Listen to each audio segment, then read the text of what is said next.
Baik, shalom. Selamat malam bagi sahabat-sahabat konsep yang menyaksikan di Facebook ataupun sahabat-sahabat pendeta muda yang ada di Zoom konsep pada malam hari ini. Senang rasanya kita dapat berkumpul kembali di jadwal yang sama untuk memulai diskusi sekolah sahabat. Pada malam hari ini kita masuk ke sahabat kedua dalam triwulan ketiga. Dalam judul sepanjang satu triwulan, istirahat di dalam Kristus.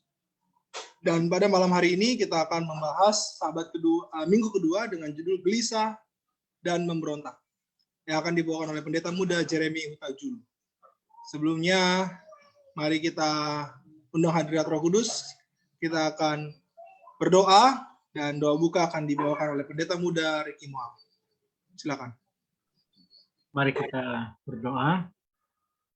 Kembali Tuhan, kami datang menghadap hadirat-Mu, bersyukur, berterima kasih karena kebaikan Tuhan yang kami rasakan, bahkan hingga di waktu malam hari ini, kami boleh kembali bertemu di ruang Zoom ini untuk belajar, berdiskusi bersama dari pelajaran sekolah sahabat.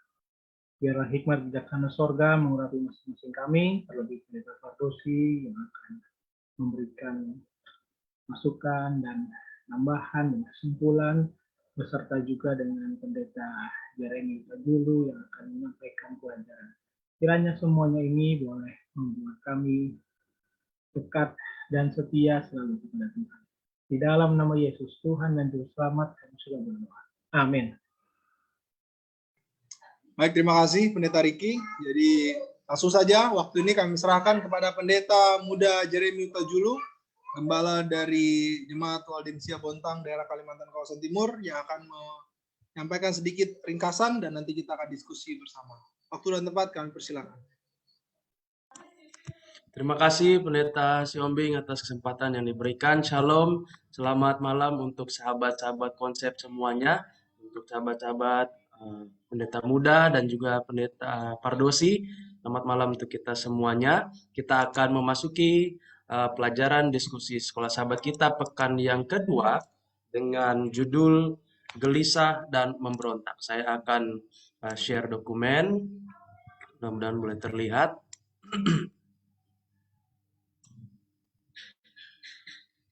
Baik, gelisah dan memberontak. Umat-umat yang terkasih, sahabat-sahabat konsep sekalian, di sini kita akan melihat bagaimana ada kaitan antara gelisah yang terjadi di dalam diri seseorang, bisa jadi batin ataupun pikiran. Gelisah ini pun bisa dalam berbagai macam bentuk, namun ini di sepanjang sekolah sahabat kita diumumkan dengan satu kata gelisah. Dan memberontak sebagai nanti kita boleh lihat yang wujud, yang terlihat dari keadaan di dalam hati dan pikiran umat manusia. Sebagai ayat inti dari ayat hafalan sepanjang satu pekan ini, 1 Korintus 10 ayat yang ke-11. Semuanya ini telah menimpa mereka sebagai contoh dan dituliskan untuk menjadi peringatan bagi kita yang hidup pada waktu di mana zaman akhir telah tiba. Jadi ketika kita baca nanti 1 Korintus 10 ayat 11, itu adalah mengenai satu perikop mengenai perjalanan bangsa Israel, sejarah bangsa Israel sebagai pelajaran untuk kita yang hidup di zaman akhir, yang dimana nanti semuanya kita akan lihat pengalaman bangsa Israel yang jatuh dalam dosa sehingga itu menjadi pelajaran untuk kita semua, kita tidak jatuh dalam kesalahan yang sama. Di pelajaran pendahuluan, kita diperkenalkan dengan kisah hewan-hewan yang dapat mendeteksi gelombang seismik gempa pertama. Data ketika gempa terjadi, yang kita rasakan di kehidupan kita ataupun di permukaan tanah itu bukan gelombang yang pertama, tapi itu adalah gelombang yang kedua ataupun yang berikutnya. Gelombang seismik yang pertama itu terjadi dalam frekuensi getaran yang rendah, dan itu tidak dapat dirasakan oleh manusia. Dan itu bisa dirasakan oleh hewan-hewan, binatang-binatang. Dan seringkali hewan-hewan menunjukkan perilaku-perilaku yang janggal ketika itu terjadi. bisa saja ada anjing yang menggonggong terus-menerus tanpa sebab, ataupun hewan-hewan yang bertingkah laku aneh, karena mereka bisa merasakan ada sesuatu hal yang salah. Nah, pelajaran sepekan ini akan melihat beberapa contoh kegelisahan manusia yang aneh yang ditimbulkan oleh sikap dasar keberdosaan manusia. Yang pelajaran yang pertama kita akan lihat gelisah di padang belantara. Bilangan 11 ayat 1 sampai 33 ini mengisahkan 1 tahun bangsa Israel ini telah keluar dari Mesir. Mereka tiba di tempat pemberhentian pertama setelah mereka berangkat dari Gunung Sinai. Nah, di pasal 11 ayat 4 di situ ada orang-orang bajingan. Di dalam Alkitab dikatakan, atau bahasa dari New King James Version-nya, mixed multitude, atau kumpulan yang bercampur, ya. Kemasukan nafsu rakus, dan mereka memengaruhi orang Israel. Siapakah orang mixed multitude ini, orang-orang bajingan ini? Mereka didapati ternyata orang-orang yang mengikut, bukan orang Israel, tapi kemungkinan besar orang-orang Mesir yang mengikut ketika bangsa Israel keluar dari Mesir. Yang mereka dengan latar belakang masing-masing yang tidak takut akan Tuhan. Dan oleh pengaruh itu orang Israel menangis dan berkata, siapakah yang akan memberi kita makan daging? Dan bangsa Israel pun akan pengaruh itu teringat akan makanan di Mesir.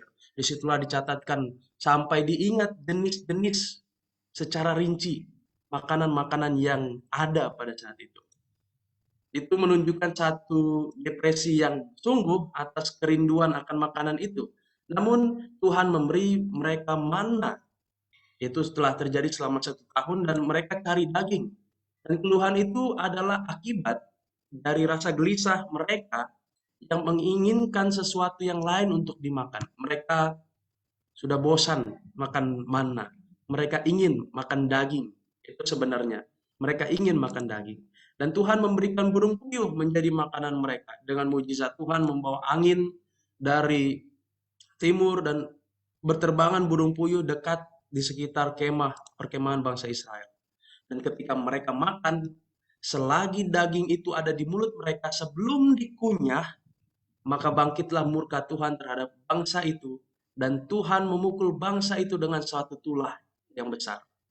Dari pelajaran ini, kita mendapatkan bahwa ketika kita tidak bahagia, gelisah, marah, apa yang menjadi kemarahan kita seringkali itu hanya pemicu, bukan penyebab utama.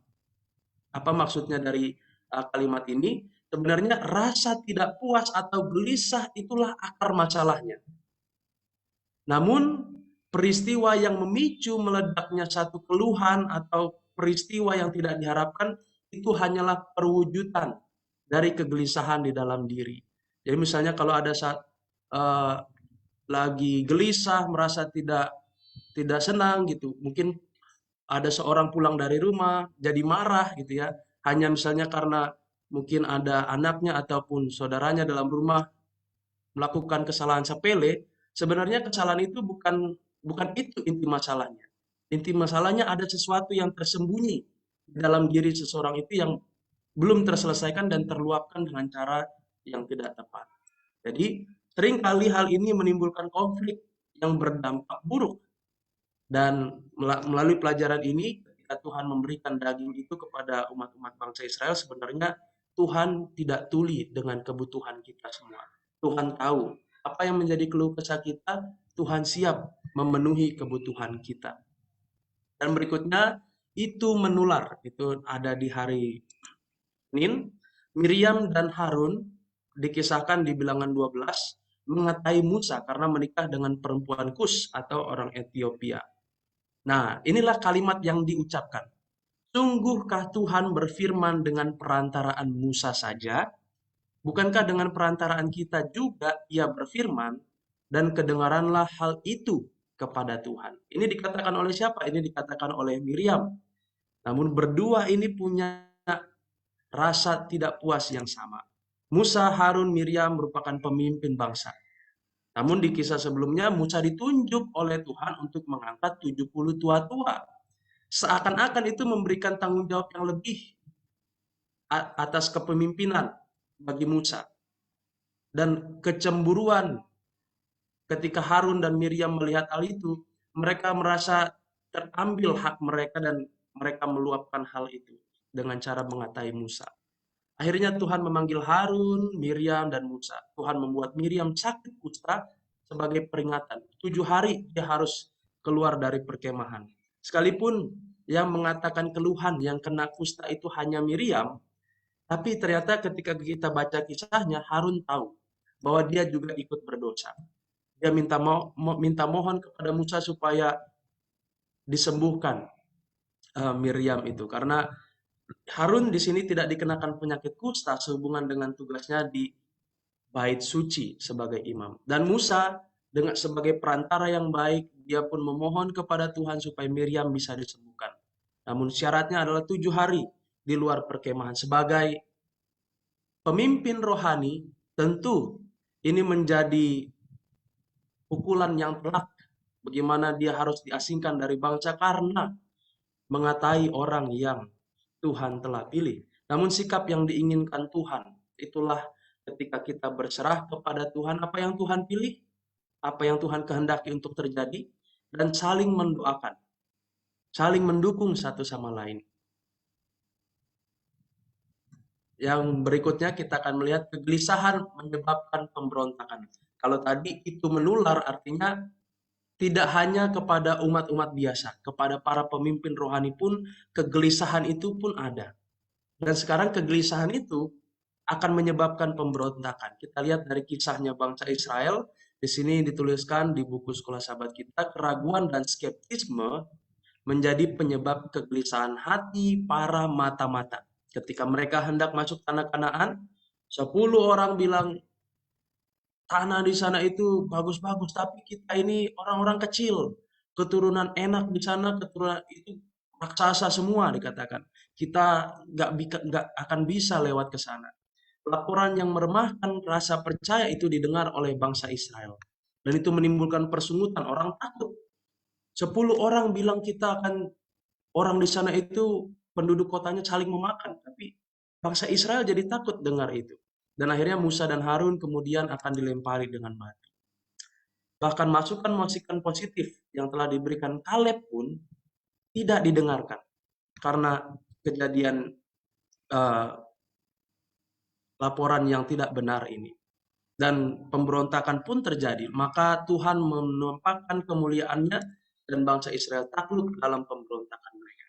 Yang bisa kita pelajari kalau kita tempatkan diri kita di bangsa Israel adalah jangan hilang pandangan bahwa Tuhan memegang kendali dalam seluruh pekerjaan dan pelayanannya. Tugas-tugas kita itu kita berada di pekerjaannya Tuhan. Bahkan sekalipun kita bukan pendeta ataupun pekerjaan yang lain, percayalah bahwa Tuhan pun menempatkan kita di situ. Dan dengarkanlah suara yang mengarahkan kita kepada Tuhan. Jangan sampai membuat kita cemas atau tidak percaya kepada Tuhan. Dan ingatlah janji penyertaan Tuhan untuk mengalahkan kegelisahan. Dan berikutnya, berdiri teguh di dalam Tuhan, arahkan umat untuk percaya ketika kita ada di posisi Musa dan Harun. Dia tidak takut untuk bahkan sujud memohon kepada mereka untuk tetap percaya kepada Tuhan. Mengingat bahwa Tuhanlah pelindung kita. Dan berikutnya setelah kejadian pemberontakan ini, Musa sebagai pengantara menunjukkan sikapnya yang baik. Di mana Tuhan katakan, gimana kalau bangsa ini kita musnahkan dan buat bangsa baru dari Musa. Keturunannya Musa akan jadi keturunan yang besar. Namun ketika Musa merespon untuk ingatlah Tuhan akan kasihmu. Jangan sampai nanti bangsa Mesir menertawakan dalam bahasa kita bisa bilang seperti itu. Karena Tuhan tidak bisa memberi mereka masuk tanah Kanaan jadi dibunuh. Dan Musa menempatkan Tuhan sebagai fokus utama dalam perjalanan bangsa Israel, rencana penebusan kepada bangsa-bangsa dan konflik pertentangan besar. Mengingat karakter Tuhan harus dimunculkan dengan sebenar-benarnya. Dan rahmat pengampunan Tuhan mengalahkan pemberontakan dan kegelisahan. Contoh inilah yang dilakukan oleh Musa dan itulah yang menunjukkan contoh tentang apa yang dilakukan oleh Kristus nanti ke depannya. Dan ketika bangsa Israel di sini menunjukkan antara iman dan praduga. Akibat dari pemberontakan itu, orang-orang yang menentang Tuhan itu tidak akan masuk ke tanah Kanaan kecuali Kaleb dan Yosua. Dan ketika bangsa Israel mendengar itu, mereka katakan, sekarang kita hendak maju ke negeri yang difirmankan Tuhan itu, memang kita telah berbuat dosa. Baru sekarang mereka mau pergi berperang. Tapi Musa melarang bangsa Israel pergi berperang karena Tuhan tidak beserta dengan mereka. Praduga seperti apa yang ada di sini? Karena sebelumnya sudah gagal beriman, tidak pergi berperang, takut karena ada laporan-laporan palsu, seakan-akan untuk membayar kesalahan mereka, sekarang mereka dengan berani atau kita bisa bilang dengan gegabah pergi berperang dengan praduga bahwa itulah yang Tuhan kehendaki. Ini seperti panic decision. Tidak tahu dalam keadaan yang takut, namun kita memilih sesuatu dan pilihan kita ternyata kemudian hari kita sesali. Dan di dalam pendalaman, tindakan iman itu harus didasarkan pada janji-janji Tuhan. Lalu kalau praduga, itu juga ternyata didasarkan pada Tuhan. Dianggap sebagai iman dan benar, tapi menggunakannya sebagai dalih bagi pelanggaran. Dan iman sejati beralaskan janji-janji serta syarat-syarat yang terdapat di dalam Alkitab saja. Demikianlah yang bisa kami sampaikan. Kami serahkan kembali kepada moderator untuk diskusi kita. Terima kasih, Tuhan memberkati.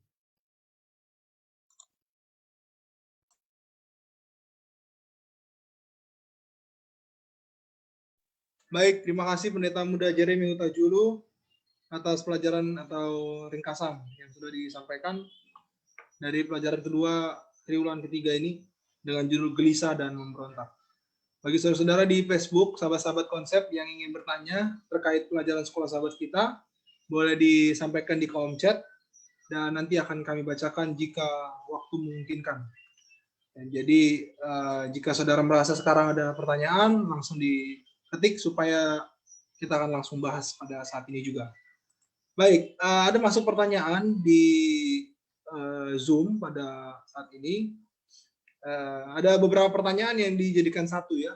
Pendeta Jeremy mungkin bisa diperhatikan dengan baik supaya saling terkait jawabannya. Pertama, apa penyebab seorang itu gelisah? Apakah kegelisahan itu selalu karena hal-hal negatif atau ketidakpuasan? Sebenarnya di manakah awal mula kegelisahan itu? Buktinya ya kalau kita lihat sekarang ada orang yang sudah memiliki apa yang diinginkan tapi ternyata masih gelisah juga. Ya. Jadi ya mungkin kita bisa kaitkan dengan kehidupan kita sekarang. Apa penyebab orang itu gelisah? Lalu di mana awal mula kegelisahan itu? Dan sekarang ini kalau kita lihat buktinya ketika orang masih sudah punya banyak hal pun masih ada kegelisahan. Jadi apa sebenarnya penyebab utamanya? Silakan Pendeta Jeremy. Terima kasih Pendeta Siombing atas pertanyaan yang sudah disampaikan. Saya teringat kepada kisah ketika Petrus berjalan di atas air. Petrus dia bisa ikut berjalan di atas air, dia bisa melakukan satu hal yang luar biasa. Namun kegelisahan terjadi dan dia jatuh tercemplung, tidak bisa berjalan lagi karena dia melepaskan pandangannya daripada Kristus. Dari kisah Petrus ini, yang bisa membuat kita gelisah adalah ketika kita keluar dari tidak terhubung dengan Tuhan kita, dengan Kristus di sepanjang kegiatan sehari kita. Ketika kita tidak bersama dengan Kristus, hubungan kita tidak berjalan dengan baik, terputus, disitulah kita akan hilang arah. Kita makin lama akan merasa melakukan sesuatu yang kita pikir baik dalam pikiran kita sendiri, dan ternyata itulah yang akan menjadi penyesalan dalam kehidupan kita. Jadi seperti di buku sekolah sahabat kita di hari Sabat petang dikatakan, bagi keberdosaan manusia yang jatuh, yang tidak beristirahat, dalam apa yang Kristus tawarkan kepada semua orang yang datang kepadanya dalam iman dan penurutan. Jadi itulah yang membuat kita bisa gelisah, tidak hanya berkaitan dengan hal-hal yang negatif, namun ketika kita tidak beristirahat dalam apa yang Kristus tawarkan dan datang kepada Dia dalam iman dan penurutan. Itulah mungkin yang bisa kita sampaikan, kenapa kita bisa sampai gelisah. Terima kasih. Baik, terima kasih. Jadi kalau kita punya banyak hal, belum tentu kita bahagia ya. Mungkin juga masih ada kegelisahan karena seperti yang tadi dipaparkan, karena tidak memiliki hubungan atau perjalanan kerohanian bersama dengan Tuhan ya, ragu-raguan dan lain sebagainya. Baik, mungkin ada tanggapan dari pendeta muda yang lain. Kira-kira kalau kita lihat dari Alkitab maupun dari kehidupan kita sekarang, apa sebenarnya penyebab dari kegelisahan? Ya, mungkin lebih dari satu ya, tapi mungkin kalau kita rangkumkan atau kita ramu gitu ya, penyebab-penyebab dari kegelisahan, baik dari Alkitab maupun dari kehidupan kita, apa kira-kira ya? Dan bagaimana kita menanggulanginya? Silakan, Alex. Ya, silakan. Berbicara mengenai gelisah, kalau ngomongin cikal bakalnya, dosa. Karena dosa kita jadi gelisah. Nah, dari kegelisahan ini kan diawali dari sebuah ketidakpercayaan. Kalau berbicara mengenai manusiawi, bisa nggak manusiawi kita ini gelisah? Saya yakin di antara semua kita pun pernah mengalami fase gelisah ini. Entah di mana fasenya, entah pada saat apa peristiwanya. Nah, gelisah yang mau ditekankan di dalam pelajaran di padang belantara ini kan adalah sebuah kegelisahan bangsa Israel yang keluar dari Mesir. Dengan konotasi mereka tidak mendapatkan fasilitas atau kehidupan yang cukup di sana. Dengan kata lain, mereka menjadi gelisah. Nah, tapi level gelisahnya kita sebagai orang Kristen ini di level apa? Saya yakin gelisahnya saya dengan gelisahnya pendeta Abigail mungkin berbeda, kan begitu. Nah, makanya pelajaran sekolah Sabat di paragraf yang terakhir saya sangat senang sekali ini membacanya. Allah tidak tuli dengan kebutuhan kita ketika kita merasa gelisah. Berarti manusia gelisah. Menjadi bohonglah kita nggak pernah gelisah. Nah, gelisah ini akan membawa dampak negatif atau positif tergantung dari cara pandang kita memahami peristiwa gelisah kita itu sendiri. Sehingga dilanjutkan. Kalau dikaitkan dengan kasusnya Israel, dia memberikan kepuasan dari rasa lapar itu sendiri. Karena kegelisahannya dia ini membuat Israel ini butuh pertolongan Tuhan. Sehingga jawaban Tuhan menjawab kegelisahan bangsa Israel ini. Nah, levelnya mereka makan. Dalam hal ini mereka gelisah. Manusiawinya ada di sana. Tetapi level yang berbeda ketika bangsa Israel ini bertahap. Oh, ternyata Tuhan memimpin saya. Gelisahnya mereka tidak lagi kepada hal yang sifatnya physically, tetapi lebih ke arah apakah saya diselamatkan. Nah, ini saya memahami level kegelisahan kita sampai di mana, begitu ya. Karena kadang-kadang gelisah ini ada sesuatu gelisah yang positif ya. Gelisah yang positif itu wajar, saudara, gelisah yang positif. Dan ini kita bisa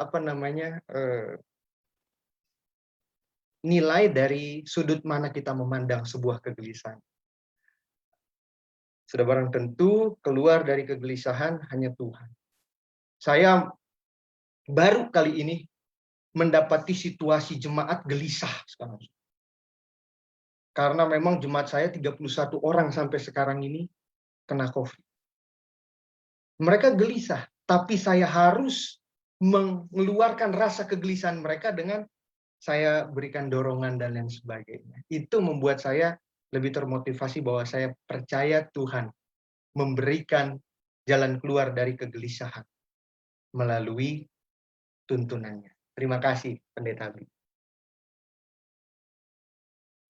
Terima kasih, Pendeta Muda Alex. Ya, kalau saya rangkuman sedikit ya, bahwa setelah dosa ya muncul kegelisahan. Kalau tadi kita bicara penyebabnya, berarti sebelum dosa tidak ada kegelisahan ya. Lalu ya bagaimana kita menangani kegelisahan itulah yang lebih penting daripada perasaan gelisah itu sendiri. Nah, ini kalau kata Pendeta Alex tadi ya, bahwa kita harus menyikapi kegelisahan atau ya, perasaan kita ini dengan positif. Ya. Makanya ada muncul kegelisahan atau gelisah yang positif. Oke, menarik ini ya, gelisah yang positif. Baik. Saya langsung ke Sir Pardosi, Pendeta Milton Pardosi. Silakan Sir, tanggapan dari pertanyaan tadi. Baik, terima kasih. Salam jumpa kembali ya. Sehat-sehat semua. Dan sahabat konsep yang nonton di live FB, salam jumpa ya. Apa penyebab seseorang itu gelisah? Jawabannya gampang saja, saudara. Ada yang nggak cocok di hatinya, ya udah itu aja. Selama semua cocok di hatinya, nggak ada gelisah. Kalau nggak cocok, pasti gelisah. Nah ini dasarnya harus dipahami gitu loh. Sehingga semua kegelisahan itu bermula kepada sesuatu yang mengganggu di hati pikirannya. Ya itu boleh saja karena dia melihat ada sesuatu yang tidak cocok. Kalau dia seorang kolerik, ya, ketemu sama orang yang melankolik, yang kayak siput jalannya, dia pasti gelisah gitu. Karena dia seorang kolerik, jalannya seperti kuda, ketemu sama orang yang jalannya seperti siput. Ya gimana caranya siput mengejar kuda? Nggak akan bisa. Nah, gelisahlah dia kan. Nah, sebenarnya di mana awal kegelisahan itu? Ya di sini. Di sini awalnya gitu. Kita yang mengatur pikiran ini, apakah mau jadi gelisah atau tidak? Kita yang mengatur gitu. Kalau saudara dikendalikan oleh pikiran, ya, maka kegelisahan itu bisa terus-menerus. Kalau saudara mengendalikan pikiran, maka kegelisahan itu bisa dihentikan. Karena sesuatu itu cocok dengan pikiran kita atau tidak, itu kan kita yang tentukan. Bukan situasi, kita yang tentukan. Nah, apa yang dialami Israel itu adalah kegelisahan oleh karena ada sesuatu yang tidak cocok di pikirannya. Nah, kegelisahan itu sebenarnya tidak selalu terkait kepada tidak memiliki hubungan yang baik dengan Tuhan. Enggak. Kalau saudara baca buku Daniel, Daniel itu gelisah, saudara-saudara. Nah, sekarang saya mau tanya sama kita. Apakah Daniel itu tidak punya hubungan yang baik dengan Tuhan? Siapa yang berani bilang? Udah sampai masuk lubang singa loh. Saudara saya di sini belum pernah masuk lubang singa kan? Dia sudah pernah masuk lubang singa. Jadi saya tidak yakin kalau Daniel itu tidak punya hubungan baik dengan Tuhan. Tetapi kegelisahan Daniel itu adalah tentang janji Tuhan sudah diberikan. Tapi sepertinya janji Tuhan itu seperti masih belum mau digenapi oleh Tuhan. Makanya dia gelisah hatinya. Nah, apakah itu salah? Enggak ada yang salah itu. Nebukadnezar dapat mimpi dari Tuhan. Dia gelisah? Gelisah dia. Kenapa gelisah? Mimpi itu mengganggu pikirannya. Karena itu datang dari Tuhan. Kadang-kadang kita ini perlu gelisah, saudara. Gelisah karena dosa, bukan gelisah karena nggak punya duit. Nah, ini masalah ini. Gelisah oleh karena pekerjaan Tuhan ini tidak bisa bergerak maju. Bukan gelisah karena gaji nggak naik-naik. Nah, ini persoalannya kebalik-balik. Adakah kita pernah gelisah ketika jemaat kita hidup dalam dosa? Ya. Atau justru mendiamkannya. Menganggap itu, ya akhirnya kegelisahan itu akan hilang. Karena apa? Karena sudah cocok lagi dengan pikiran kita. Kalau dia nggak cocok, kita gelisah. Kalau dia sudah cocok, sudah klik, nggak akan pernah ada orang gelisah. Jadi kegelisahan itu dimulai dari pikiran ketika ada sesuatu yang tidak cocok dengan yang kita inginkan. Terima kasih. Baik, terima kasih, Sir, atas pemaparannya ya. Berarti kegelisahan itu ketika kita melihat sesuatu yang kurang pas atau kurang cocok di hati kita ya. Jadi tergantung hati kita ya. Kalau hati kita penuh dengan kebaikan, tentu kalau kita melihat hal yang tidak baik, kita akan gelisah dan berusaha untuk tetap melakukan kebaikan ya. Tapi kalau hati kita penuh dengan kejahatan, tentu kalau kita melihat hal yang baik, ya gelisah juga gitu ya. Oke, baik. Ada masuk pertanyaan dari Facebook. Saya sapa dulu ya. Sahabat konsep dari Facebook, selamat malam. Bapak Letus Tarung Anggraha. Nah, ini salah satu jemaat di Jemaat Yerusalem Puruk Cahu, jemaat yang kami layani. Ada pertanyaan di sini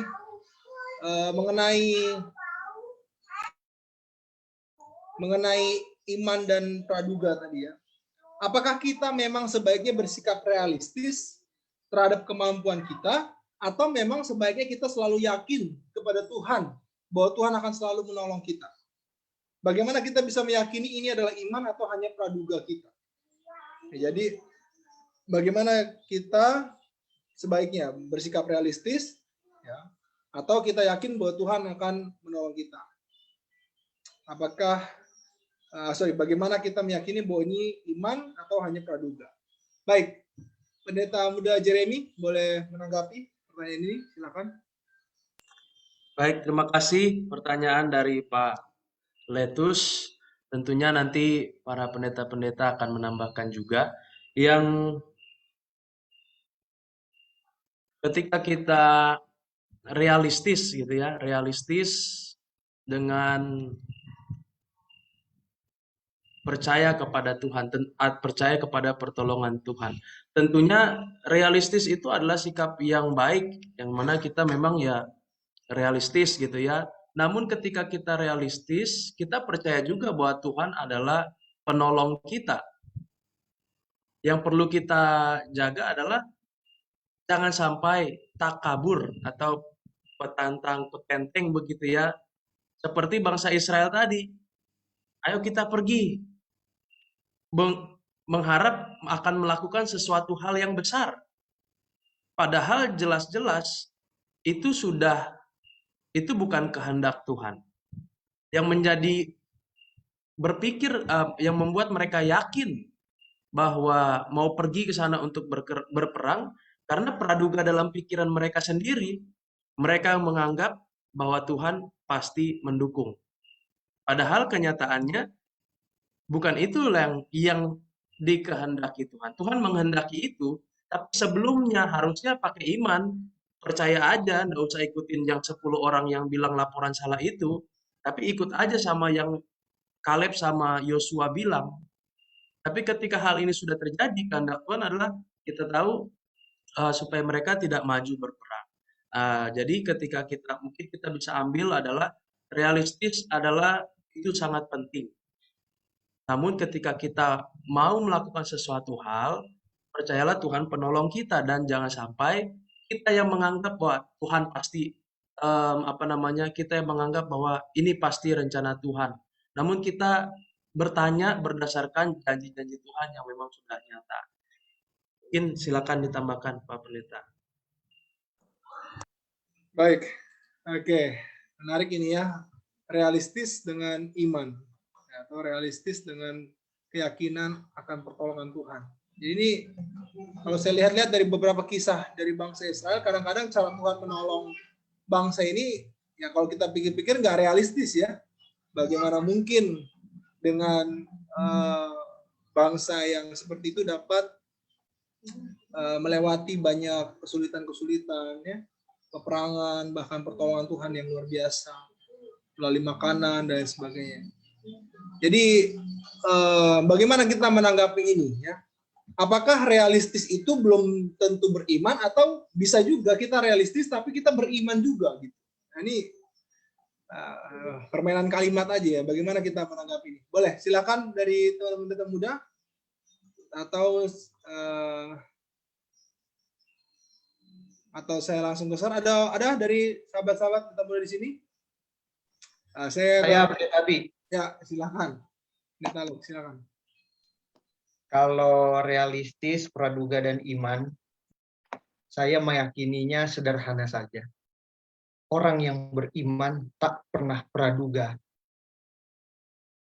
Jadi kalau orang yang masih punya level praduga, maka dia tak punya iman. Dengan kata lain, iman ini harus menghasilkan sebuah kepastian, kepercayaan, dan tak berimbang-imbang. Maksudnya tak bimbang hidupnya. Karena dia didasari dengan iman. Nah, khusus dengan praduga, marilah kita tanya dulu sama pribadi masing-masing kita, saya secara pribadi. Di saat mengambil sebuah keputusan di gereja, dalam kepemimpinan di majelis, ataupun dalam mengambil sebuah keputusan. Ini pakai praduga saya atau pakai iman saya? Kan di sana. Karena dikatakan praduga itu menuntun kepada kematian. Seringkali praduga didukung oleh rasa takut. Nah, jadi maksud saya adalah saya sebagai hamba Tuhan, saya tahu betul di saat saya pakai praduga dan di saat saya pakai iman. Iman ini akan menuntun kita akan jauh lebih baik. Nah, gitu. Sehingga dengan memahami konsep saya beriman sehingga tidak ada kebimbangan, maka saya itu dituntun oleh Tuhan. Tapi kalau ada sebuah keraguan, maka itu saya dituntun dalam sebuah praduga. Berarti Alex, kalau iman didasari dari sebuah praduga kebimbangan, bisa nggak? Diawali dulu, awalnya bimbang, praduga, terus akhirnya punya iman. Bisa nggak kalau kayak gitu? Saya memahaminya tidak ke sana. Karena iman ini tidak timbul dari praduga. Karena iman ini timbul dari firman. Kan begitu. Nah, firman ini tidak berduga-duga, saudara. Kan begitu ya. Iman ini nggak bisa diduga-duga. Karena iman ini harus mengacu kepada dasar firman. Jadi kepemimpinan yang baik akan dituntun dari iman yang baik, dan iman yang baik dituntun dari firman yang benar. Terima kasih. Baik, berarti memang kalau menurut Pendeta Alex, iman dan praduga itu adalah sesuatu yang berlawanan ya. Tidak bisa menyatu gitu ya. Tidak bisa digabungkan. Bagaimana, Sir, menanggapi pertanyaan ini? Sehubungan dengan realistis, kita perlu juga kadang-kadang realistis. Tapi apakah realistis itu berarti kita tidak meyakini pertolongan Tuhan? Atau ketika kita menanggapi pertolongan Tuhan, ya nggak apa-apa, nggak realistis. Yang penting kita yakin aja sama Tuhan. Kita beriman sama Tuhan. Bagaimana, Sir? Baik, terima kasih ya. Praduga itu muncul ketika saudara sudah tidak lagi menurut Tuhan. Kalau saudara kembali ke kisah orang Israel itu kan, Tuhan katakan maju. Mereka nggak mau maju. Setelah Tuhan hukum, mereka baru mau maju. Itulah namanya praduga. Jadi praduga itu selalu muncul ketika saudara tidak lagi menurut apa perintah Tuhan. Apa sih contoh praduga itu? Itulah cobaan setan kepada Yesus. Kalau kau jatuhkan dirimu dari bait suci ini, bumbungan bait suci ini, kan ada tertulis tuh di Alkitab. Allah akan mengirimkan malaikatnya. Pasti nanti dia akan menapang engkau sehingga engkau tidak terantuk. Betul? Itu kan janji Tuhan. Tetapi apakah Tuhan suruh saudara untuk sengaja jatuh dari atap gereja di atas? Gitu. Lalu berkata, Tuhan, aku mengklaim janjimu. Janjimu adalah engkau akan mengirimkan malaikat menatang. Sehingga aku tidak terantuk ke tanah. Coba aja. Pas pecah kepalanya. Itu iman atau praduga? Itulah praduga. Dan itu dilakukan Israel. Perang mereka. Kacau balau lah. Kalah lah. Loh, tapi kan Tuhan sudah menjanjikan bahwa kita akan masuk ke negeri Kanaan. Udah terlambat. Kemarin tuh janjinya, kemarin. Karena kau tidak menurut, jadi sekarang nggak ada lagi. Bubar, muter 40 tahun. Nah, saudara-saudara, dalam hidup ini, realistis itu adalah apa yang saudara bisa ukur. Contohnya, saya seorang insinyur, disuruh bikin kursi dari kayu. Ya itu saya bisa bikin, udah nggak usah susah itu. Iman itu adalah sesuatu yang secara hitungan manusia tidak mungkin terjadi. Itulah iman.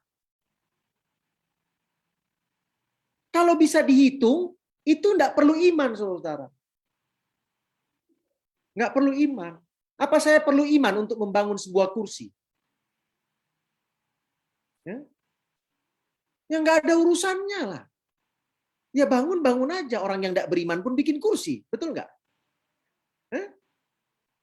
Tetapi kalau sesuatu yang sudah di luar kemampuan saya, karena saya memiliki keterbatasan, disitulah saya harus menggantungkan diri saya kepada Tuhan. Contohnya apa itu? Keselamatan. Ya, nggak bisa saudara membuat itu. Makanya saya bergantung kepada Tuhan untuk keselamatan saya itu. Untuk apa? Untuk kehidupan saya, kesehatan saya. Nggak bisa saya usahakan itu. Tapi kalau ada orang bilang katakan, kita harus punya iman pendeta untuk membuat satu kursi ini. Lah gimana ceritanya perlu iman membuat satu kursi gitu loh. Kecuali kayu nggak ada, saya berdoa tiba-tiba muncul kursi. Ah ini menarik lagi nih. Disinilah iman itu. Ya. Habis doa kursi muncul. Nah ini iman ini namanya. Berarti itu sudah di luar kemampuan saya. Tapi kalau pakunya ada, kayunya ada, palunya ada, saya tinggal ngetok. Lalu saudara katakan kita perlu iman untuk nggak masuk di akal. Nuh membangun bahtera, dia perlu iman, betul. Kenapa? Bagaimana bisa kapal berlayar dibangun di gunung? Itulah iman. Nggak masuk di logika gitu. Ya, jadi praduga itu muncul ketika saudara sudah tidak menurut lagi. Tapi saudara mau mencoba mengikuti petunjuk Tuhan. Udah nggak bisa lagi, stop. Udah. Ya, semoga pendeta-pendeta muda bisa memahami, khususnya yang tadi sudah memberikan jawaban. Baik, terima kasih, Sir. Nah, menarik ini ya. Jadi kalau kita udah tidak menurut, ya, jangan kita mencoba menggabungkan atau mencoba untuk meminta janji Tuhan atau ya seperti mencoba-cobai Tuhan gitu ya. Padahal memang kitanya saja yang sudah tidak menurut, ya, sehingga janji Tuhan itu tidak digenapi lagi pada kita. Baik, sangat menarik. Cuma waktu kita yang harus mengakhiri pertemuan kita. Saya akan berikan waktu ini untuk closing statement dari Pendeta Jeremy. Lalu kita berikan setelah itu kepada Pendeta Pardosi. Silakan. Baik, terima kasih. Sahabat-sahabat konsep sekalian, kita boleh melihat bagaimana perjalanan bangsa Israel, ataupun bahkan dari pelajaran-pelajaran, pengalaman-pengalaman dari umat-umat Tuhan, bahkan pengalaman kehidupan kita sebelumnya. Kita bisa memilah kapan kita berjalan dengan iman, atau pada saat kapan pengalaman itu kita berjalan berdasarkan praduga, supaya kita boleh semakin hari boleh mengenal dan menurut ataupun percaya kepada Tuhan dalam kehidupan kita sehari-hari, beristirahat di dalam Tuhan. Karena ketika kita berada dalam Tuhan, rencana Tuhan dalam hidup kita, sekalipun yang di hadapan kita itu adalah kesusahan, kita bisa beriman bahwa Tuhan akan selalu menyertai kita. Kegelisahan dalam hati kita akan sebaliknya tidak membuat kita berdosa, namun itu kita bisa membuat kita semakin percaya, semakin berharap, semakin ingin bergantung kepada Tuhan kita. Demikian closing statement dari kami. Tuhan memberkati kita semua. Baik, terima kasih Pendeta. Silakan langsung, Sir. Baik, terima kasih ya. Sekarang ini kita ini lagi gelisah semua, saudara, karena pandemi COVID-19 ini ya, semakin banyak. Nah, kegelisahan itu ya menjadi wajar karena keterbatasan kita untuk beraktivitas dan lain sebagainya. Dan terkena sakit penyakit. Oleh sebab itu, bagaimana menghadapi kegelisahan itu? Caranya adalah yang pertama tadi saya katakan kan mulai dari pikiran. Ada yang tidak cocok dengan keinginan kita. Nah, kegelisahan itu bisa kita kurangi ketika kita mencoba untuk melihat keadaan itu dari sisi cara Tuhan melihat. Kalau itu yang terjadi, maka apa yang tidak cocok dengan keinginan kita itu sekarang pelan-pelan akan dicocokkan dengan keinginan Tuhan. Itu menjadi penting. Keinginan kita mulai dicocokkan dengan keinginan siapa? Keinginan Tuhan. Tuhan itu pun gelisah juga, saudara-saudara, melihat manusia ini berdosa. Gelisah dia. Tetapi dia tidak bisa mencocokkan keinginannya dengan keinginan manusia. Yang bisa itu manusia harus mencocokkan keinginannya dengan keinginan siapa? Keinginan Tuhan. Karena keinginan Tuhan itu adalah keselamatan umat manusia ini. Itu yang pertama. Yang kedua adalah, cobalah untuk melakukan yang lebih baik. Tidak terfokus atau dipengaruhi oleh keadaan sekeliling. Kenapa orang banyak gelisah? Karena terlalu banyak yang dilihat. Patung pernah gelisah dia? Enggak. Karena enggak ngelihat apa-apa patung, betul enggak? Kenapa saudara terlalu banyak gelisah? Karena saudara terlalu banyak mendengar. Cobalah melakukan yang lebih baik daripada yang sekarang, supaya kita enggak gelisah terus. Ya. Kalau kita terlalu banyak baca tentang COVID dan sebagainya, apa yang membuat saudara? Ya semakin gelisah. Coba baca banyak tentang orang yang sembuh COVID, bukan orang yang banyak kena COVID. Kan beda cara pandang. Saudara kan punya pengharapan. Oh, bisa sembuh, bisa lebih baik, dan lain sebagainya. Jadi, mencobalah untuk lakukan yang lebih baik daripada yang sedang kita lakukan sekarang. Supaya kegelisahan itu bisa berkurang. Ya. Dan yang ketiga, ini juga sangat penting. Kegelisahan kalau tidak terkendali, yang negatif ini ya, akan membawa kepada iman turun. Dan itulah roh pemberontakan. Kegelisahan yang tidak terkendali mempengaruhi orang lain. Menjadi gelisah juga. Ya. Pernah nggak suami istri? Suami gelisah. Istri ikut-ikutan gelisah. Padahal istri itu nggak tahu apa yang dipikirkan suami. Tapi karena suaminya golek-golek, goyang kiri, goyang kanan, istri ikut-ikutan goyang kiri, goyang kanan. Ya kan? Setelah suami ceritakan, istri bilang gini, gitu aja gelisah. Ah, salah lagi. Rupanya istrinya punya pikiran yang beda gitu. Ya, jadi kegelisahan saudara itu bisa mempengaruhi apa? Sekitar ya. Saya pernah lihat tuannya gelisah, anjingnya ikut gelisah, saudara. Padahal anjing ini nggak tahu apa kegelisahan tuannya. Gara-gara tuannya itu gelisah, anjing ini sensitif melihat mukanya tuannya itu nggak pernah senyum. Ya. Jadi jangan sampai kegelisahan itu mempengaruhi orang lain. Karena kalau tidak dikendalikan, yang negatif, maka itu akan membawa kepada iman turun. Terima kasih banyak, Tuhan memberkati. Baik, terima kasih, Sir. Ya, ini pelajaran yang sangat baik bagi kita semua, saudara-saudara, biarlah kita bisa mengontrol ya. Atau janganlah kita gelisah berlebihan. Ya, supaya kita tetap punya iman dan biarlah kegelisahan kita serahkan kepada Tuhan, bersandar kepada Tuhan. Kita punya iman yang teguh bahwa Tuhan memegang kendali terhadap setiap kesulitan-kesulitan, keadaan yang mungkin membuat kita gelisah ya. Tetap percaya umat-umat Tuhan, sahabat-sahabat konsep, dimanapun Anda berada yang menyaksikan tayangan ini, mudah-mudahan apa yang sudah diskusikan, firman Tuhan yang sudah dipelajari, pertanyaan yang sudah dijawab, semuanya bisa membangun iman kita punya kerohanian lebih baik, dan khususnya nanti di hari Sabat kita boleh berdiskusi untuk membagikan berkat Tuhan ini kepada anggota-anggota jemaat kita. Sebelum menutup, saya lihat di Facebook ada sekitar rata-rata 20 orang yang menyaksikan tayangan live ini.